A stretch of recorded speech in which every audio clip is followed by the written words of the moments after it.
Nah, teman-teman, kali ini Bapak juga akan mengenalkan ada istilah kovalen koordinasi ya. Apa itu ikatan kovalen koordinasi?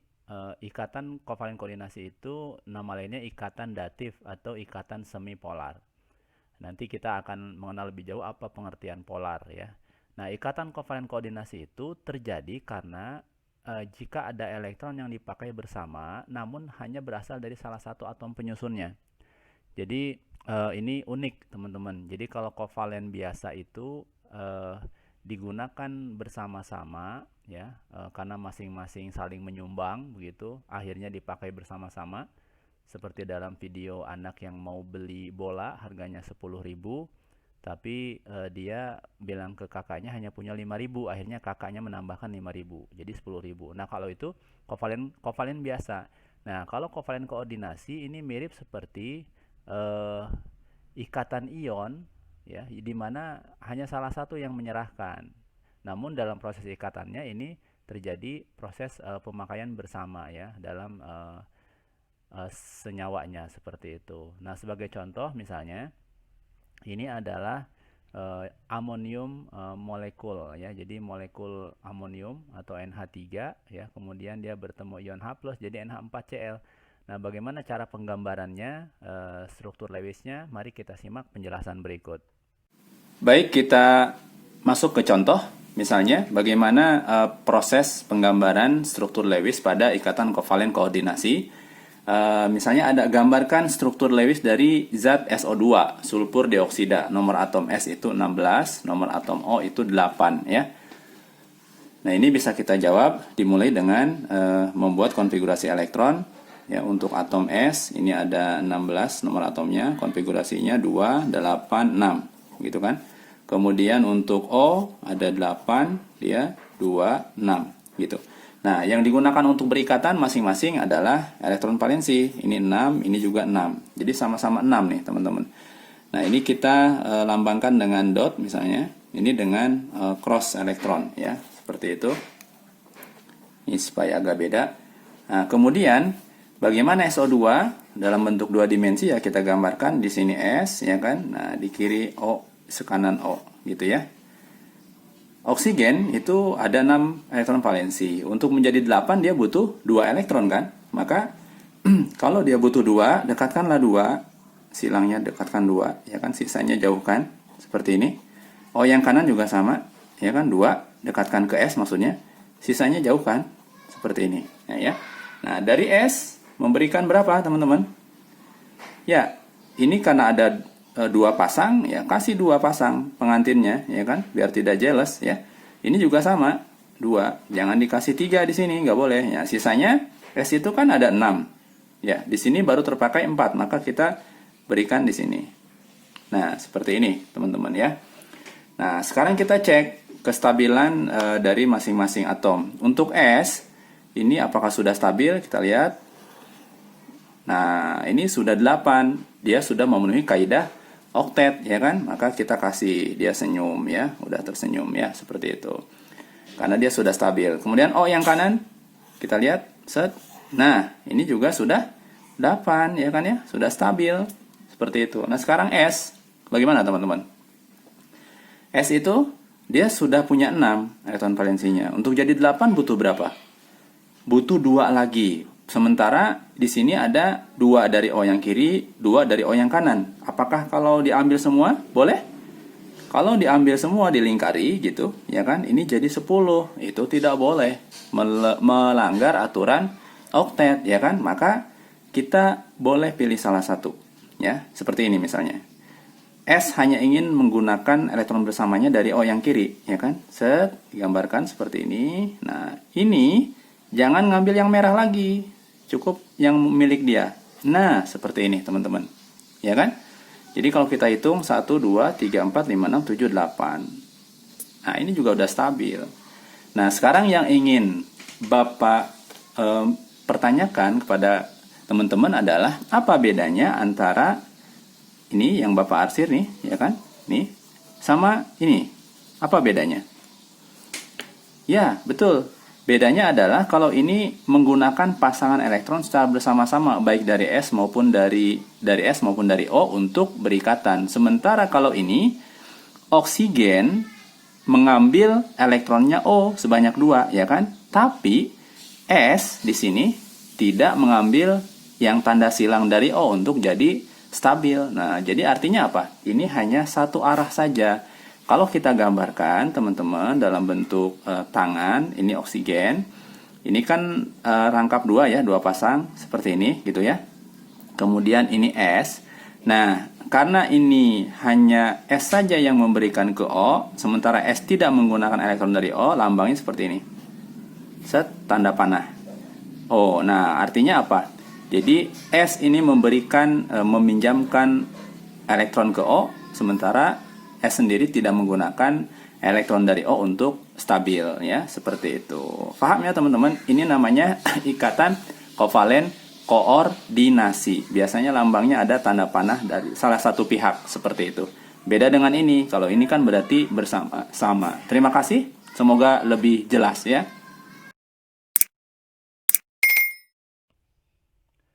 Nah, teman-teman, setelah kita mengetahui ada beberapa ikatan kovalen ya, kali ini juga kita akan bahas bahwa ikatan kovalen itu bisa memiliki dua sifat.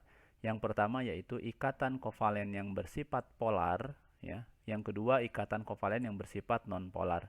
Apa itu ikatan kovalen polar? Ikatan kovalen polar itu ikatan antara atom-atom yang memiliki perbedaan keelektronegatifan. Kita sudah belajar di materi sebelumnya tentang sifat keperiodikan unsur, salah satunya adalah membahas tentang keelektronegatifan ya. Nah, kalau ikatan kovalen nonpolar itu ikatan antara atom-atom yang tidak memiliki perbedaan keelektronegatifan ya. Contoh misalnya ikatan kovalen polar HCl, HBr, H2O begitu. Kalau yang nonpolar contohnya H2, CH4 dan BF3 ya. Nah, kepolaran senyawa ditentukan juga oleh beberapa hal berikut. Pertama, jumlah momen dipol. Jadi jumlah momen dipol itu sama dengan 0, itu akan bersifat nonpolar. Tapi kalau momen dipolnya lebih besar dari 0, maka senyawa bersifat polar. Jadi momen dipol itu mirip seperti tarikan muatan antar atom yang terjadi dalam ikatan kimia, sehingga nanti dia akan memunculkan besaran yang disebut dengan momen dipol ya. Kemudian yang kedua yaitu bentuk molekul. Kalau bentuk molekulnya simetris itu nonpolar, tapi kalau asimetris atau tidak tidak simetris maka bersifat polar. Kemudian yang ketiga, molekul yang terdiri atas dua buah atom ya, kedua atom sejenis itu akan bersifat nonpolar. Contohnya misalnya H2, ini kan dua atom sama-sama H, artinya sejenis, maka dia nonpolar. Nah, kalau kedua atom tidak sejenis, maka dia polar ya, contohnya HCl seperti itu. Nah, yang syarat yang keempat, molekul yang terdiri atas 3 atau lebih atom, atom pusat punya PeB. PeB itu adalah pasangan elektron bebas, maka dia bersifat polar. Nah, atom pusat yang tidak punya PeB maka bersifat non-polar, seperti itu. Nah, bagaimana praktik langsungnya dalam proses struktur Lewis sehingga kita mengetahui bahwa senyawa ini bersifat polar dan non-polar? Mari kita simak penjelasan berikut ini. Baik teman-teman, kita cek ya sifat polar dan non-polar dari suatu molekul. Contohnya misalnya apakah molekul ini bersifat polar atau non-polar. Yang A CH4, yang B H2O ya. Nah, tentunya ini harus seperti materi di atas tadi, kita harus gambarkan dulu dari struktur Lewisnya seperti apa ya, seperti itu. Nah, ini nomor atom C itu kan 6 teman-teman, supaya tidak lupa. H itu 1, kemudian oksigen itu 8 ya, H itu 1. Nah, bagaimana CH4 dalam struktur Lewisnya? Kita buat ya, C itu ada 6, berarti elektron valensinya 2, 4. Ini yang dipakai ya kan. Kemudian H itu 1, berarti 1 saja, seperti itu ya. Nah, kita lambangkan ini misalnya titik, ini adalah cross seperti itu, maka CH4 menjadi C, di sini H gitu ya.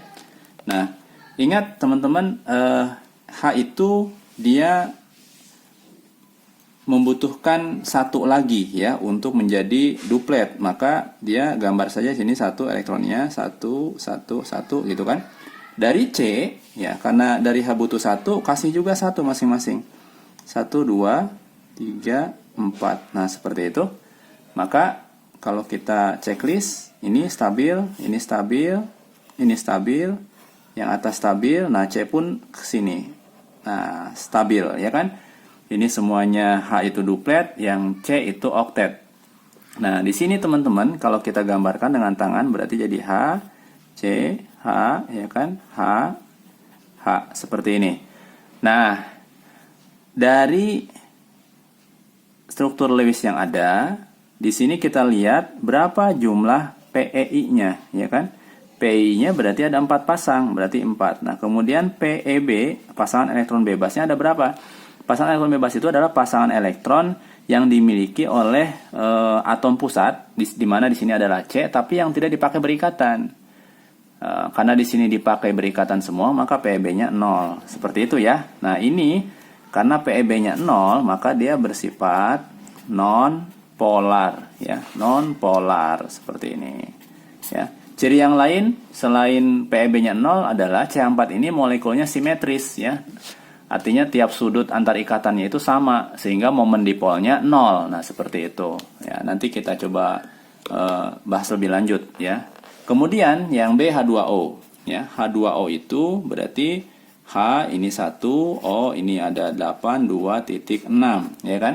Yang dipakai berikatan berarti 1 dan 6, ya. Kalau H2O berarti H-nya ada 2, O-nya ada 1. Yang paling mudah berarti O, di sini H, di sini H. Seperti itu ya. Ini misalnya lambangnya adalah titik, ya kan? Yang O kita lambangkan silang. Seperti ini. Maka si H ini butuh 1 dari O ya. Nah ini kan 1, ini sudah 1. Maka kalau dia butuh 1, kasih juga 1. Set. Ingat, supaya tidak jelas, jangan didekatin 2 tanda silang di sini. Yang sisanya jauhkan saja. Nah, seperti ini. Seperti itu ya. Jadi, karena ada O itu ada 6 kan? Berarti di sini ada 4, 2-nya untuk berikatan. Nah, kita coba checklist. Ini stabil. Ini stabil. Oh, ke sini kan? Set. Nah, seperti itu. Nah, kalau kita cek berapa pasangan elektron ikat atau PEI-nya? PEI-nya sebanyak 1, 2, ya kan ya? Nah, PEB-nya berapa? Pasangan elektron bebas itu pasangan elektron jomblo yang tidak dipakai berikatan. Ada berapa pasang? Ada 2, 1, 2. Nah, jika suatu molekul memiliki pasangan elektron bebas, ya kan, maka bisa dikatakan dia bersifat polar. Nah, H2O itu air, teman-teman. Maka H2O itu juga bersifat polar ya. Seperti itu penjelasannya antara polar dan non polar. Selain syarat yaitu momen dipolnya itu kalau 0 dia non polar, simetris juga non polar, PEB 0 juga non polar. Kalau ini berarti momen dipolnya tidak 0 ya. Kemudian memiliki pasangan elektron bebas sehingga dia bersifat polar ya. Baik.